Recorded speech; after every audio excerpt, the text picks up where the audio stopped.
अंग्रेजों ने जो है सल्वर की थाली का प्रयोग किया। अंग्रेजों ने अपनी जेलों में सल्वर की थाली का प्रयोग किया। और वो क्यों किया?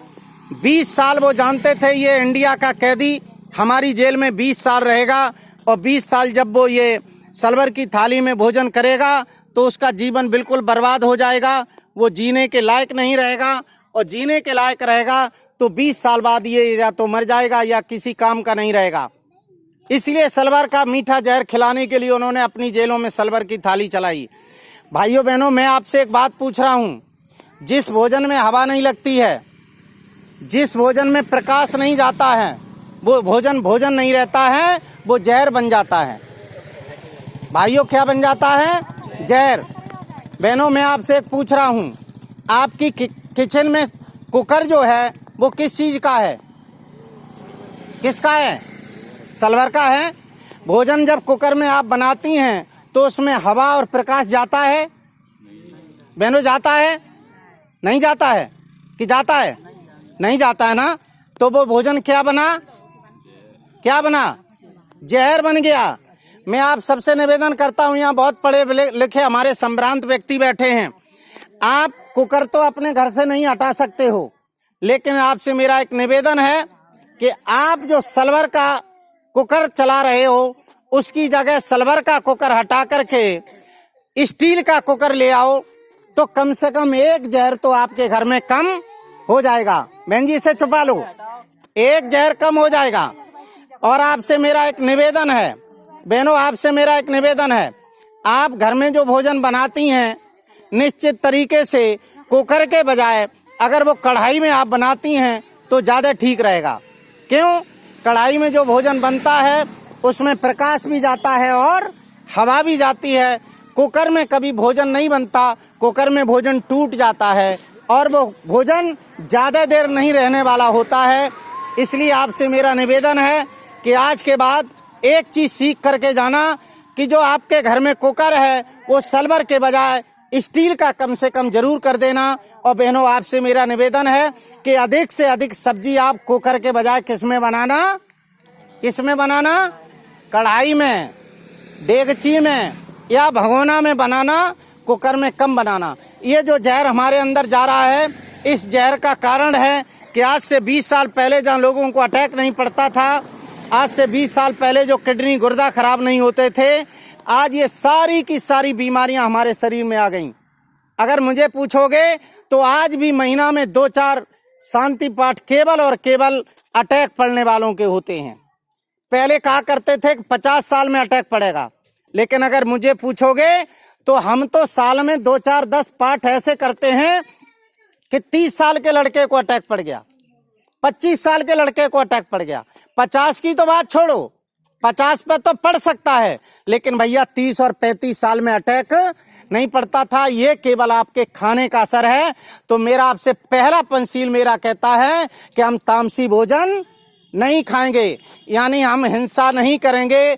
तो एक संकल्प लेके जाओ कि आज के बाद अपने घर में मीट और मुर्गा मछली हम बिल्कुल क्या नहीं करेंगे। पीछे से आगे से कहीं से आवाज नहीं आई। क्यों?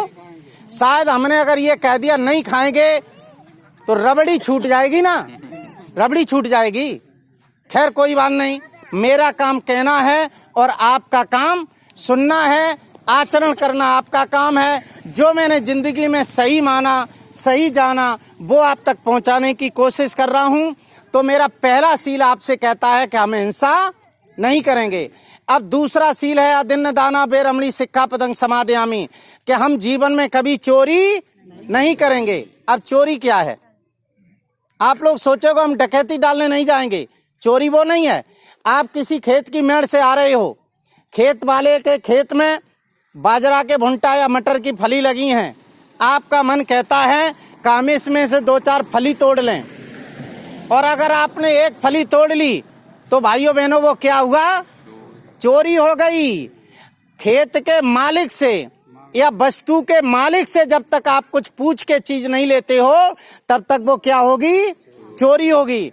और तीसरा है कामेश मिच्छाचारा बेरमणी सिक्खापदं समादयामि, हम जीवन में कभी व्यभिचार नहीं करेंगे। अब व्यभिचार क्या है? व्यभिचार के लिए कहा गया है एक नारी ब्रह्मचारी, एक स्त्री के साथ में जो व्यक्ति अपना जीवन गुजारता है उससे बड़ा दुनिया में कोई ब्रह्मचारी नहीं होता है। और एक बहन जो अपने एक पति के साथ में जीवन गुजारती है उससे बड़ा दुनिया में कोई पतिव्रता स्त्री नहीं होती है। स्त्री पुरुष एक मत होई, जुग जुग राज करेंगे सोई, इतनी बड़ी संतों ने परिभाषा बताई है। आप अपने जीवन को अगर संभाल के ले चलते हो, निश्चित तरीके से आपका जीवन अच्छा बनेगा। ये हमारा तीसरा सील है कि हम जीवन में कभी व्यभिचार नहीं करेंगे।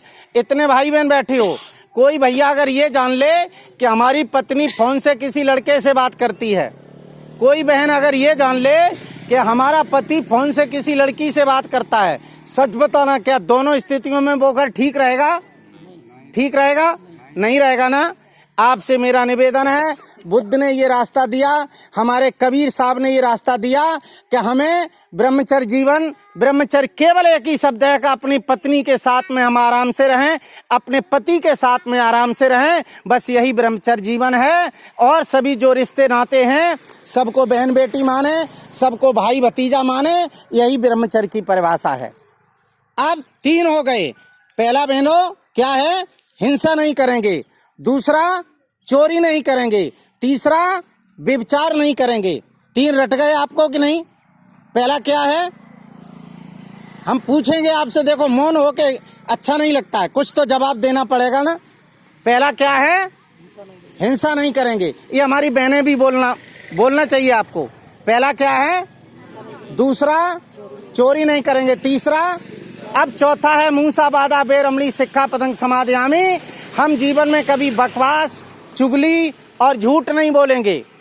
अगर इन तीनों चीजों पर बात कर दी जाए तो पहले लोग कहा करते थे कि चुगली करने की बहन बेटियों की आदत होती है, लेकिन भाइयों बहनों अब तो पढ़ा लिखा जमाना, हमारी बहन बेटियां पढ़ी, अब ये शब्द खत्म हो गया। लेकिन पहले तो ये कहते थे किसी आदमी को अगर बदनाम कराना है तो किसी बहन के कान में कू कर दे, 1 घंटा नहीं लगेगा, पूरे लचौन में बात फैल जाएगी। इतनी जल्दी तुम्हारा मोबाइल नेटवर्क काम नहीं करेगा जितनी जल्दी इनका काम करेगा, ये कहते थे लोग। लेकिन अब ये बात खत्म हो गई। बात निवेदन ये है कि हम जीवन में कभी चुगली नहीं करेंगे, बकवास नहीं करेंगे। बकवास क्या है? बकवास क्या है? आपस में पति पत्नी 2 पर 2 रहते हैं, लेकिन आजकल ये देखा गया है 2 पर 2 रहने के बाद भी घर टूट जाते हैं, लोग आत्महत्या कर लेते हैं, पति पत्नी के भी विचार नहीं मिलते हैं। क्यों? आपस में जब लड़ाई होती है तो इतने अपशब्दों का हम प्रयोग कर देते हैं जो सामने वाले से बर्दाश्त नहीं होता है। जैसे हम एक उदाहरण दे दें, कोई भाई कोई बहन लड़ाई में अपने पति से या पत्नी से अगर ये कह दे कि तू असल बाप को हो तो हमें मुंह मत दिखाइए, फिर बहनों क्या होगा? या तो हम असल बाप के न रहें और या फिर मुंह न दिखाएं, यही होता ना। और इसका एक उदाहरण दे दूं, हम इटावा रहते हैं अजीत नगर में, हमारे पड़ोस में एक वकील साहब रहते थे, और वकालत जब करोगे तो पास में बहन भी आएगी, भाई भी आएगा और लड़का भी आएगा। एक बहन उनके पास आती थी, अब मुकदमे में आती थी, कैसे आती थी ये तो नहीं मालूम, लेकिन इस बात को लेकर के उनके घर में लड़ाई शुरू हो गई, और लड़ाई उस हद तक पहुंच गई कि तू असल बाप को हो तो हमें मुंह मत दिखाना। अंतोगत्वा परिणाम ये निकला, हम सभी भाई लोग बैठे हैं, बर्दाश्त करते हैं, बेटों की बदौलत, माँ बाप की बदौलत, परिवार की बदौलत, लेकिन जब पानी सर से ऊपर उतर जाता है तो हमसे फिर बर्दाश्त होना बंद हो जाता है। अंतोगत्वा यही निकला कि वकील साहब से जब बर्दाश्त नहीं हुआ तो एक दिन उन्होंने क्या किया, अपनी बाह पर मोबाइल नंबर लिखा, नाम पता लिखा, सवेरे 6 बजे उठे। लोगों ने कहा वकील साहब कहाँ जा रहे हो? तो उन्होंने कहा टहलने जा रहे हैं। और भाइयों इतना तंग आ चुके थे कि सीधे रेलवे स्टेशन पर गए और रेल के आगे कट करके आत्महत्या कर ली। क्यों कर ली बहनों? क्यों कर ली? क्यों कर ली बताओ? केवल असल के बनने की बदौलत। मेरा आपसे निवेदन है, संत कहते हैं बाणी ऐसी बोलिए मन का आपा खोए, औरन को शीतल करे तो खुदऊ शीतल। आजकल बहन बेटियां, हमारे भाई लोग ऐसी जवान कुछ बोलते हैं जो सामने वाले के सामने गोली से भी बदतर काम करती है, गोली से भी बड़ा काम करती है, लेकिन बर्दाश्त करना पड़ता है घर परिवार की बदौलत। मेरा आपसे निवेदन है, प्रार्थना है। हमारा ये चौथा पंचशील कहता है कि हम जीवन में कभी बकवास नहीं करेंगे, आपस में लड़ाई में भी ऐसे शब्दों का प्रयोग करेंगे जो हमारा घर न टूट जाए, परिवार न टूट जाए। और ये चौथा ही पंचशील में कहता है कि हम कभी झूठ नहीं बोलेंगे। तो 4 शील हो गए, हिंसा नहीं करेंगे, चोरी नहीं करेंगे, व्यभिचार नहीं करेंगे, और उसके बाद झूठ नहीं बोलेंगे, बकवास नहीं करेंगे। और 5वां हमारे भाइयों के लिए है सुरा मेरे मज पमाद ठाना बेरमणी सिक्खा पदंग समादयामी। अगर ये 5वां शील का हम जीवन में कभी कच्ची पक्की शराब का सेवन नहीं करेंगे, और अगर ये बात पूछोगे तो हमने अपने 23 साल के जीवन में कम से कम 200 आदमी के शांति पाठ किए होंगे जो केवल शराब पी के मरे होंगे, केवल शराब पी के मरे होंगे। अभी मैं एक पाठ करने गया था औरैया के पास, पति पत्नी 2 पर 2, छोटे छोटे 2 बच्चे थे। भाइयों बहनों, मैं आपको ये बताना चाह रहा हूँ, शराब पी के वो लड़का आता था, मजदूरी करता था, शराब पी के आता था, रोज घर में कलह होती थी, लड़ाई होती थी।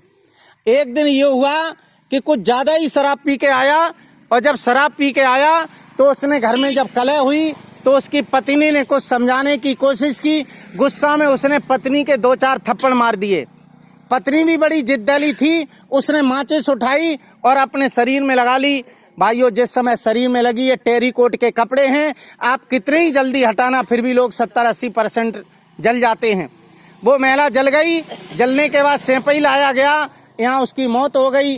और जब मौत हो गई तो घर वालों, जब डेड बॉडी लगने के बाद ससुराल वालों ने कहा कि तुमने हमारी बहन बेटी को जला के मार डाला, हम तुम्हारे खिलाफ FIR करेंगे, तुम्हें जेल भिजवाएंगे। अब उसके दिमाग में आया कि हमारी तो कोई जमानत कराने वाला भी नहीं है, हमारा तो जीवन बर्बाद हो जाएगा। उसकी कुछ भी समझ में नहीं आया, और वो भी दौड़ा दौड़ा बाजार गया और शाम को वो सल्फास खरीद लाया। और जब सल्फास खरीद लाया भाइयों, तो आपको अंदाजा नहीं होगा, उसने शाम को आकर के सल्फास खा ली, और सल्फास खाने के बाद उसकी भी मौत हो गई। अब मैं आप सबको पूछ रहा हूं, मैं दोनों का फोटो इस तरह रख करके पाठ करने गया, सही बताना। अब वो छोटे छोटे 2 बच्चे कौन पालेगा? क्या ये नसीब में लिखा था कि ये भाग्य में लिखा था? क्या ये होनहार था? ये भाइयों मेरे कर्म कांडों से होता है। जब मेरे पास कुछ कहने के लिए नहीं रहता है तो हम एक ही शब्द कहते हैं कि ये होनहार था। आज जब आपको बुखार आया, आपने समय पर दवा नहीं ली, वो 10 दिन बाद टाइफाइड बन गया, टाइफाइड का ठीक से इलाज नहीं हुआ, वो टाइफाइड की जगह फिर हेपेटाइटिस बन गया, और 2 साल 1 साल 6 महीना बाद आपकी जब मृत्यु हो गई आपकी लापरवाही से, तो आपने कह दिया कि ये होनहार था। अगर समय पर इलाज कर लेते, समय पर दिमाग लगा लेते, तो ऐसा बिल्कुल नहीं होता। तो ये हमारे 5 पंचशील हमने आपको बताए। अब एक बार बहनें फिर रट लो। पहला है हिंसा नहीं करेंगे, दूसरा है चोरी नहीं करेंगे, तीसरा व्यभिचार नहीं करेंगे, चौथा है हम बकवास या झूठ नहीं बोलेंगे, और 5वां भाइयों के लिए कि हम कच्ची पक्की शराब का सेवन। इसलिए आज हमारे घर बर्बाद होते जा रहे हैं कि हम ये शराब का सेवन करने से कितने घर बर्बाद होते हैं। इसलिए आज ये 5 पंचशील हमें बताते हैं कि हम अगर इनका नियमों का पालन करते हैं तो हमारा जीवन बहुत अच्छा बनेगा। इसके